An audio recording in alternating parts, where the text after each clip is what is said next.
Next up, we're going to hear from Mr. Mario van der Meulen, Principal Designer at Foolproof, who will be highlighting how technology is shaping the new normal and how we can take the best advantage of the disruptions that this will bring. Good morning, everyone. How's everyone doing? You all right? I'm very excited to be here this morning and share something that's very close to my heart. So thank you for being here. Could I ask for a small gesture? Could you turn to those beside you and around you and tell them that you're happy they're here with you?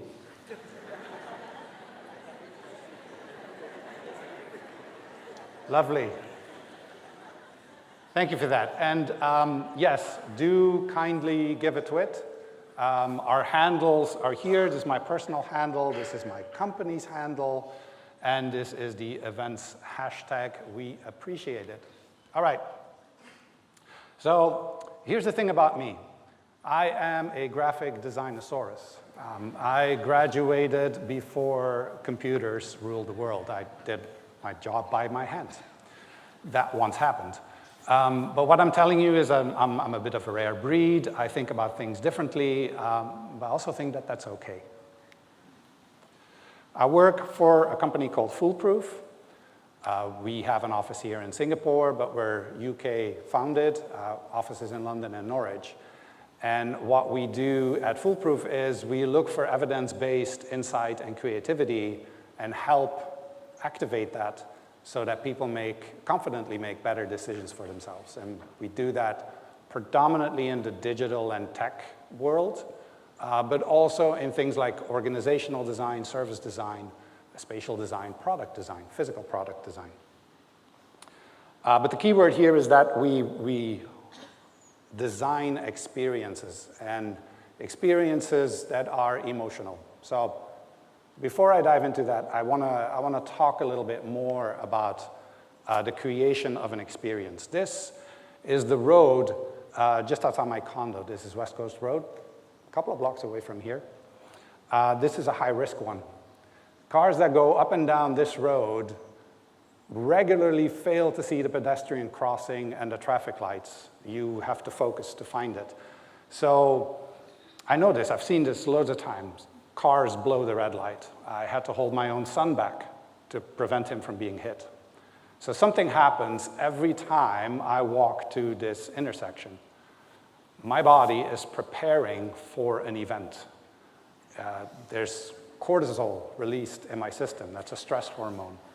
There is adrenaline flooding in me for sudden movements. Why? Because I know there is a probability that I might get hit. There's other than the visceral preparation that my body is doing, there's another preparation that's going on. There's an emotion that's being prepared. Anger. I need not tell you that it's not a particularly pleasant experience if someone drives a couple of tons of metal nearly hits you. That's bad for you. But what you need to understand here is that your emotions, they're not reactions to events. Your emotions are preparations for the events that you anticipate will happen. I anticipate the possibility of being hit by a car. So my physical being needs to be ready for that, but also my emotional being for that. It needs to be ready for that. I need the clarity and purpose of an emotion to help me communicate, to help me act, and in this particular case, to help me live a little longer. And that kind of innate process of us preparing our emotions to what we anticipate, that's something that we do throughout the day. It's, oops, wow, dramatic. So that innate process is this keyword triggered? Let me try that again. That innate process is something that we do every day, and unconsciously. We like prediction. We like predictability. It stops us from questioning things around us. Predictability eliminates surprise and gives us a feeling of control. We like that. Then we know what is expected from us, and we know what to expect from the things around us. And I'm in the field of user experience, UX for short. Us UX practitioners, we look for and then design predictability because we want to promote feelings of trust, feelings of safety, of comfort, of familiarity. We look for patterns of predictability and then design them into our affordances, into our interactions, our layouts, the choice of colors, etc. Said differently, we are looking for experiences that are repeatable, that are predictable. And more we use algorithms for it. And at the core, an algorithm is basically an automated prediction. It uses a pattern of familiar circumstances, looks for it, and then reinforces it. The risk here, however, is that your brain is getting a signal no longer to prepare emotionally or viscerally for things you are anticipating. It's being done for you. You get life on autopilot. Experiences by prescription. Emotions by a patterned behavior. Now, as predictability, precision, and efficiency are more and more seen as key factors to success and value, our own human contributions, they are starting to appear a little unreliable, a little clumsy, wasteful. So there's a question that I'm asking then. Because if we start looking, thinking, designing more and more by patterns, are we then not playing into the fear of automation and machines taking over our lives? Algorithms will be much better at this than we will if all they need to look with or work with is a pattern of predictability. But code doesn't care. Code doesn't get to experience the experience. It's only reinforcing what it's already knowing, which is an abstraction. So can we remind ourselves of this statement here? It's perfectly okay that tomorrow is a bit unknown, and it's wonderfully okay to be a little bit unpredictable. That is human nature. The more we automate, the less rich our lives start to feel. And I have found that user-centric design is surprisingly very difficult. The difficulty is that we have a lack of appreciation of how people think and feel. We like to think of ourselves as rational and logical beings, but we are not. So here's a fact of life if you're a human being, and it's the terms and conditions if you work in the field of UX. New technologies and tools, they're released daily, and it's quite easy to get caught up in them without taking a pause and a reflection on what the human impact is of what we're doing. We're about to zip line and observe more changes in the next 10 years than we did in the previous 100. And then I'm asking, how do we prevent that this kind of acceleration is eroding our humanity? I want our design discipline to remain human. I want it to be meaningfully human. Because as machines and algorithms do more of what we're able to, pretty soon the only role that's left for us is the kind of stuff that needs to be done meaningfully rather than only efficiently. So bear with me as I'm going to share with you 4 admittedly very subjective experience principles on how to usefully lose control to find more human meaning in the design profession. That's a mouthful. My first one, do more of what is not necessary. So in this age of artificial intelligence and data and automation, what will the future act of humanity look like? And then what exactly will make it more human? Well, perhaps it's by doing more of what's not necessary. So recently we witnessed something that was completely out of our control, unpredictable, the Thailand cave rescue. In those 2 weeks, all of us were if not reminded, we were shown that not being in control opens the door to more meaning. In those 2 weeks, we saw countless selfless acts by strangers and a few very famous people that were willingly letting go of what they controlled. Rice farmers sacrificed and gave up their rice paddies. Divers risked their lives, and unfortunately, one of them lost his life. All these were very meaningful acts, including the submarine that was custom built. Right, it's being ridiculed, it's being questioned, but at its core essence, this unnecessary act was very meaningful. We are in a profession where we like to be in control. Think about what it would be like to be less in control. We are geared and pushed by our clients to do what is absolutely necessary. We can also try to entertain that which comes across as not necessary.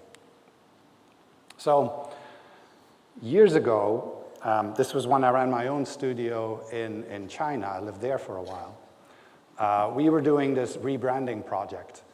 And this was an international merger of a very large engineering company and a small creative company. So these were two immensely different cultures that needed to become one. So we did the brand design. The brand color was going to be yellow, P135 for the designers among you. Part of the program was the rollout. How are we introducing this brand to this new audience? One of the ideas we had was that we would distribute globally about 10,000 yellow rubber duckies. And then towards the end of the project, we kind of decided not to do that. It was irrelevant. It had nothing to do with the brand. It felt really complicated. We felt out of control. We abandoned the idea. It seems to me now that, looking back, this signaled the beginning of the end. This merger eventually failed. The companies never became one. Was this because they didn't get a rubber ducky? I don't think so. But I do wonder, is the kill the rubber duck mentality permeating everything else? If they were not willing to do what was seemingly unnecessary, were they sacrificing what was actually meaningful? So my message to you, try not to kill your rubber ducks.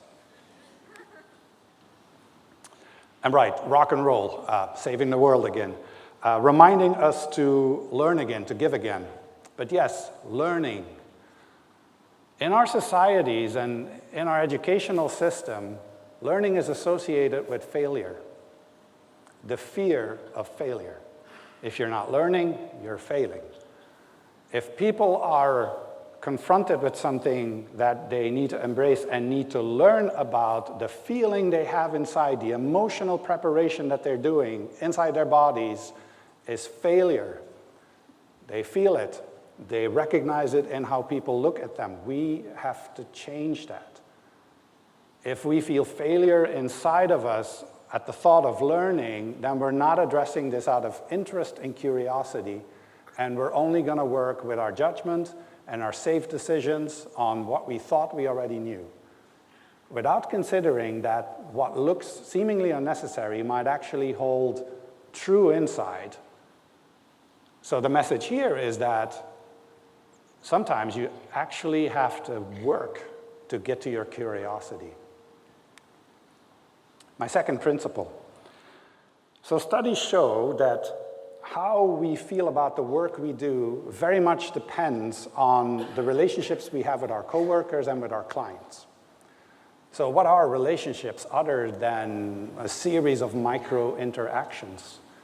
And these each have the potential to be more meaningful. The same survey was stating that a third of all business owners thought that the colleagues were inspiring and engaging with one another. For that same question, only 8% of employees actually agreed. Now, those numbers are poor, and I'm confident that they'll do better within the creative sector itself, if you just zoom in on that. But then you have to wonder, These are the people we work with. These are the people that we design for. What are our chances of doing something meaningful if there is no engagement, if there is no connection? When we have no sense of belonging, when we have no connection to where we are, we're less engaged. We are less productive. We are less creative. And with the majority of our day spent at work, the cost of not feeling that you're there or that you have a sense of belonging there, that's detrimental to your personal health, to your organization, and to your end customer by long term. Now, the secret of relationships, it's not the lofty gesture or the grand promise. It's little moments of attachment. And creating these is a wonderful design challenge. If you're a design leader today, or if you want to be the design leader of tomorrow, you're faced with the need to facilitate design creatively different. And I believe that by leading creatively, in creating small moments of attachment, what we do is we connect through improbable connections. And then evoke something that might be, yes, a little unpredictable, and perhaps also seemingly unnecessary. But what you create is attachment at will, not a manipulated loyalty. So here too, when I ran my own studio, and this just happened by circumstance, I created a tradition called Freaky Friday. So once or twice a quarter, at a moment's notice, I demanded all of us to wear a freaky mask. Wear it the entire day. If you went out for lunch, you do not take off your mask. It started as a dare, yeah. But what I noticed was that when we left the office on Friday, we were looking forward to Monday. We were engaged, we felt connected. Never underestimate the power of a ridiculous mask. Again, here, I'm not saying go with a Halloween mask to work, but here's what I learned. Hierarchy kills attachment, but mask erase the hierarchy. So mask use the disguise of the false to show something true about yourself.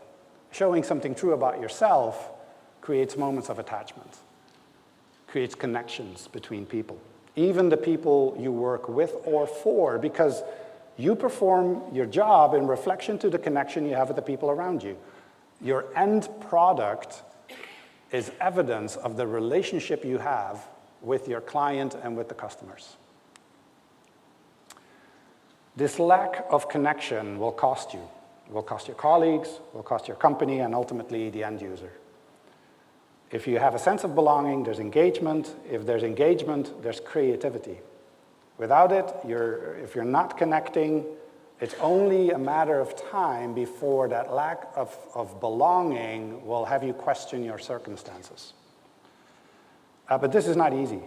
This is not easy because in our everyday work life, these relationships with our colleagues and with our clients, they're under siege. They are sometimes challenged, suffered betrayals, disappointments, and they're in need to become more meaningful again for one another. And the first step to do that is a little risky. It requires the risk to dare to be a little ugly, which is my third principle. Today, if you think about it, authenticity is sort of portrayed as showing your beautiful self. Now, I would argue that authenticity is daring to show your little rough edges and the ugly parts of yourself. I find this very ironic that in the age of automation, we know that authenticity is a differentiator to it. So what have we done? We now have design patterns to show your authentic self. It's right here. You see that as a sea of visual mimicry across the social media.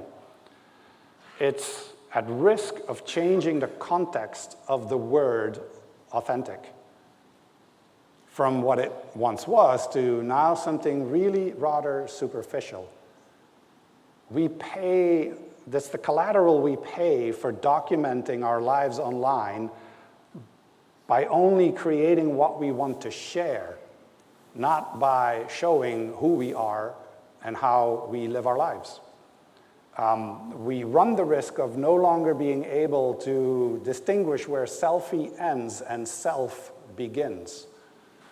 And algorithms are reinforcing this. So things like failure, struggle, doubt, insecurity, it's disappearing from our online identity. That's not a good thing. So this brand wanted our help to turn their business around. They were struggling. Looking from the outside in, it was a beautiful company. They had great products, very talented people, and offices that looked like urban hipster resorts. Very attractive, but they were not comfortable in their skin. So what we did was we listed out with them in a working session all the issues they could think of, all of them, hundreds of them, stuck them on large whiteboards, moved the boards in the main conference room, and left them there. And we renamed it the Ugly Room. And the Ugly Room became the celebration of everything that was holding them back from feeling comfortable in their own skin. Question that with yourself. What is the thing that is holding you back from better performance that you need to get comfortable with? To be authentic is to be a little ugly. It's not adhering to a pattern. It's adhering to who you are, regardless of the pattern. And it's difficult, again, because we already start to think of the ridicule and the questioning we may get by being ourselves all the time, in any circumstances, by design. But if you do it, and here's the beauty of it, if you are comfortable in your skin, you signal to others that they can be comfortable in theirs. Here's your first moment of attachment. When you do that, when you're comfortable in your own skin and you accept your rough edges and your imperfections, you embrace my last principle, which is to remain incomplete. This is not a race, it's never done. Perhaps some of you are familiar with the Portuguese music, fado. Fado is interesting in the sense that it's a musical genre that cannot be replicated by machines. They cannot automate it. Why? Because of the setup of this music. As you can see, there's an instrument missing. There are no drums. If there are no drums, the singer is responsible for the rhythm of the music, and that's a really bad idea if you're in a band. So the rhythm, the beat is very volatile, it's very vulnerable, and as such, the music becomes imperfect, but very, very human. These are little mistakes that offer even more creativity and keep everyone around in this quartet on edge. Windows to deeper meaning through mistakes or incomplete actions are a rich territory. You probably all recognize the brand at play here. Kit Kat is bringing meaning to its slogan by an incomplete action. If you go to business literature, it's replete with arguments that is heralding perfection, flawless delivery, seamlessness. But is that really the sign of customer engagement, of success in the business? Well, perhaps not. It may be appropriate for interactions that require low emotional connections, but most brands I know, they want the high emotional connection. And then appearing a bit more human could be a good idea. So advice here is to consider adding friction to humanize an experience. Because it's a time where automation is pervasive. Yes, we have personalized, but ultimately anonymous content. And the whole website is at risk to being overly Amazonized, as I keep saying. Mistakes can help brands appear more human. And being human is increasingly the differentiator. Nothing we produce today is static. It is supposed to change. We're overly invested in having all the answers, all the solutions before we put it out in the world. That's maybe a bad thing. Put something out there that is not really finished so that the future has a chance of finishing it and remaining a little bit unpredictable. Now, you may be wondering, why am I here waving this banner? I want to signal to you that you need to be aware that technology is not just changing what we do, it is changing who we are as humans. And our responsibility as designers is to know how our design is affecting human interaction. Now, we can either focus on the craft of design, or we can evolve and tackle the really complex, interconnected, systemic problems that are in need of solving. And that's why I'm asking to usefully lose control, to know how to do that. Our tendency is to attempt to anticipate what might occur. But by doing that, we're pushing our society down a very narrow path to predictability, to accuracy. And we have a culture of predictability. What I want us to do is do the opposite. The tech, the consumer, the design fields, they're converging. And I believe our opportunity here is to make our future more human through technology and not less because of it. And that is our role as designers. So designing more meaningfully, if you know how to usefully lose control, we can prevent design from becoming overly prescriptive and overly rationalized. In the shadows of artificial intelligence and machine learning, what we designers must be acquiring is a deeper understanding of the human sentiments. That's where we can make the difference. If we're not, then we're going to end up living in societies that have no appreciation whatsoever for the unnecessary, the authentic, and definitely not the ugly. So, my message to you, do the unnecessary. Create moments of attachment. Be authentically ugly. Remain incomplete. Remain unfinished. These are not only the qualities of designing meaningfully, these are inherently human characteristics. They're also the characteristics of what we call home. And as we disrupt and are being disrupted, the least we could do is to make sure that we still feel at home in our profession, and then use that profession to create that feeling for everyone else. You were a wonderful audience. Thank you so much.